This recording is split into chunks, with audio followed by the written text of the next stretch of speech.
Hi అండి. నిన్న నా దాంట్లో ఒకళ్ళు కామెంట్ పెట్టారు. బాలకృష్ణ గారు బంగారు షాప్కి యాడికి వస్తున్నారు, కళ్యాణ్ జ్యువెలరీకి నాగార్జున గారు వస్తున్నారు, మల్బార్కి జూనియర్ ఎన్టీఆర్ గారు వస్తున్నారు, ఇంకో దానికి ఇంకోళ్ళు వస్తున్నారు. వాళ్ళందరూ ప్రమోషన్స్ చేస్తే లేదు కానీ యూట్యూబర్స్ చేస్తే వచ్చిందా అని అడిగారు. చూడండి, అంతకుముందు నిర్మా అడ్వర్టైజ్మెంట్ వచ్చినా, థమ్సప్ల అడ్వర్టైజ్మెంట్లు వచ్చినా, హీరోలు వెళ్ళి కొండల మించి పడిపోయే అడ్వర్టైజ్మెంట్ వచ్చినా, ఎవ్వరికి నష్టం జరిగినా, కూల్ డ్రింకుల్లో బొద్దింకలు బలులు దొరికినా అది వేరు. ఇష్టమైతే తాగుతారు, లేకపోతే లేదు. మన జోబులోంచి పోయి డబ్బులు పోయేది ఏమీ లేదు అక్కడ. మల్బార్కి పోతాం, ఏం డబ్బు పోతుంది? కళ్యాణ్ జ్యువెలరీకి పోతాం, ఏం డబ్బు పోతుంది? ఏవి పో.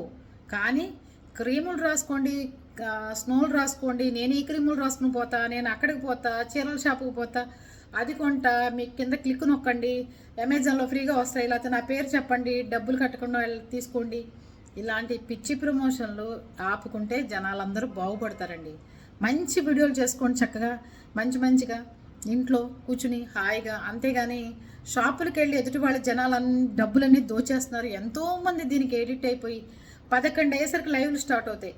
ప్రతి ఒక్కళ్ళు 2000 డిపాజిట్లు చేసుకుని మీకు ఇది పక్కన పెట్టమంటారా, మీకు ఇది పక్కన పెట్టమంటారంటే ఇంట్లో ఉండి ఆడవాళ్ళు డబ్బులు కరిగిచ్చేస్తుంటే మగవాళ్ళు చచ్చిపోతున్నారు సంపాదించలేక.